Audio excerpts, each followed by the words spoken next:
کے آسمان پر اٹھا لیے جانے کے بعد عیسائیوں کا حال بے حد خراب اور نہایت ابتر ہو گیا۔ لوگ بت پرستی کرنے لگے اور دوسروں کو بھی بت پرستی پر مجبور کرنے لگے۔ خصوصاً ان کا ایک بادشاہ دقیانوس تو اس قدر ظالم تھا کہ جو شخص بت پرستی سے انکار کرتا تھا جس کو قتل کر ڈالتا تھا۔ اصحاب کہف کون تھے؟ اصحاب کہف شہر افسوس کے شرفا تھے جو بادشاہ کے معزز درباری بھی تھے، مگر یہ لوگ صاحب ایمان اور بت پرستی سے انتہائی بیزار تھے۔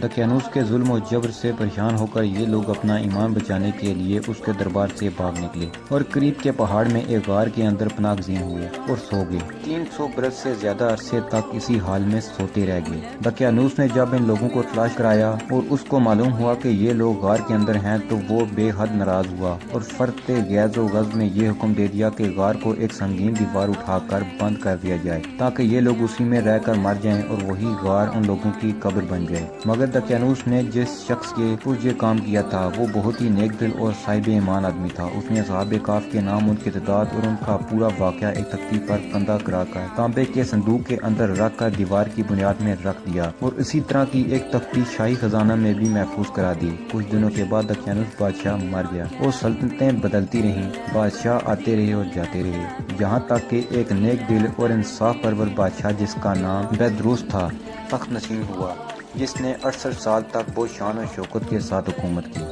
اس کے دور میں مذہبی فرقہ بندی شروع ہو گئی اور بعض لوگ مرنے کے بعد اٹھنے اور قیامت کا انکار کرنے لگے۔ قوم کا یہ حال دیکھ کر بادشاہ رنج و غم میں ڈوب گیا اور وہ تنہائی میں ایک مکان کے اندر بند ہو اللہ کے دربار میں نہایت بے قراری کے ساتھ گریہ زاری کر کے دعائیں مانگنے لگا کہ یا اللہ کوئی ایسی نشانی ظاہر فرما دے تاکہ لوگوں کو مرنے کے بعد زندہ ہو کر اٹھنے اور قیامت کا یقین ہو جائے۔ بادشاہ کی یہ دعا قبول ہو گئی اور اچانک بکریوں کے ایک چرواہے نے اپنی بکریوں کو ٹھہرانے کے لیے اسی غار کو منتخب کیا اور دیوار کو گرا دیا۔ دیوار گرتے ہی لوگوں پر ایسی ہیبت و دہشت سوار ہو گئی کہ دیوار گرانے والے لرزہ برندام ہو کر وہاں سے بھاگ گئے اور اصحاب کہف بحکم الہی اپنی نیند سے بیدار ہو کر اٹھ بیٹھے اور ایک دوسرے سے سلام و کلام میں مشغول ہو گئے اور نماز بھی ادا کر لی۔ جب ان لوگوں کو بھوک لگی تو ان لوگوں نے اپنے ایک ساتھی سے کہا کہ تم بازار جا کر کچھ کھانا لاؤ اور نہایت خاموشی سے بھی معلوم کرو کہ دقیانوس ہم لوگوں کے بارے میں کیا ارادہ رکھتا ہے۔ زلیخا غار سے نکل کر بازار گئے اور یہ دیکھ کر حیران رہ گئے کہ شہر میں ہر طرف اسلام کا چرچا ہے اور لوگ اعلانیہ حضرت عیسیٰ علیہ السلام کا کلمہ پڑھ رہے ہیں۔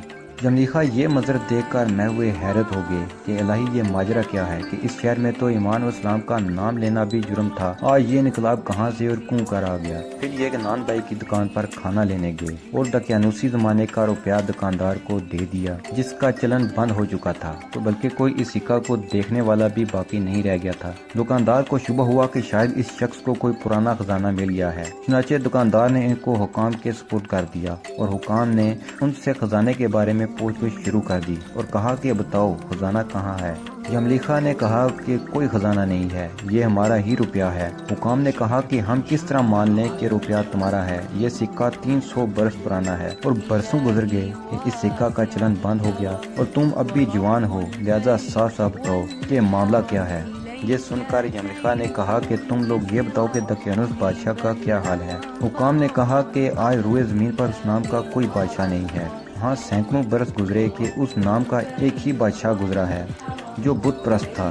زلیخا نے کہا کہ ابھی کل ہی تو ہم لوگ اس کے خوف سے اپنے ایمان اور جان کو بچا کر بھاگے ہیں، میرے ساتھی قریب ہی ایک غار میں موجود ہیں، تم لوگ میرے ساتھ چلو، میں تم لوگوں کو ان سے ملا دوں۔ چنانچہ حکام اور حمایتین شہر کثیر تعداد میں اس غار کے پاس پہنچے۔ اصحاب کہف زلیخا کے انتظار میں تھے۔ جب ان کی واپسی میں دیر ہوئی تو ان لوگوں نے یہ خیال کر لیا کہ شاید زلیخا گرفتار ہو گئے اور جب غار کے منہ پر بہت سے آدمیوں کا شور و غوغا ان لوگوں نے سنا تو سمجھ بیٹھے کہ غالباً دقیانوس کی فوج ہماری گرفتاری کے لیے آن پہنچی ہے۔ تو یہ لوگ نہایت اخلاص کے ساتھ ذکر الہی اور توبہ و استغفار میں مشغول ہو گئے۔ حکام نے غار پر پہنچ کر تانبے کا صندوق برآمد کیا اور اس کے اندر سے تختی نکال کر پڑھی تو اس تختی پر اصحاب کہف کا نام لکھا تھا اور یہ بھی تحریر تھا کہ یہ مومنوں کی جماعت اپنے دین کی حفاظت کے لیے دقیانوس بادشاہ کے خوف سے اس غار میں پناہ گزین ہوئی ہے۔ تو دقیانوس نے خبر پا کر ایک دیوار سے ان لوگوں کو غار میں بند کر دیا ہے۔ ہم یہ حال اس لیے لکھتے ہیں کہ جب کبھی بھی یہ غار کھلے تو لوگ اصحاب کہف کے حال پر مطلع ہو جائیں۔ حکام تختی کی عبارت پڑھ کر حیران رہ گئے اور ان لوگوں نے اپنے بادشاہ بہدروس کو اس واقعہ کی اطلاع دی۔ فوراً ہی بہدروس بادشاہ اپنے امراء اور مہدین شہر کو ساتھ لے کر غار کے پاس پہنچا تو صحابہ کہف نے غار سے نکل کر بادشاہ سے معانقہ کیا اور اپنی سرگشت سنائی۔ بہدروس بادشاہ سجدہ میں گر کر خداوند قدوس کا شکر ادا کرنے لگا کہ میری دعا قبول ہو گئی ہے، اور اللہ تعالیٰ نے ایسی نشانی ظاہر کر دی جس سے موت کے بعد زندہ ہو کر اٹھنے کا ہر شخص کو یقین ہو گیا۔ اصحاب کہف بادشاہ کو دعائیں دینے لگے کہ اللہ تعالیٰ تیری بادشاہی کی حفاظت فرمائے، اب ہم تمہیں اللہ کے سپرد کرتے ہیں۔ پھر صحابہ کہف نے السلام علیکم کہا اور غار کے اندر چلے گئے اور سو گئے، اور اسی حالت میں اللہ تعالیٰ نے لوگوں کو وفات دے دی۔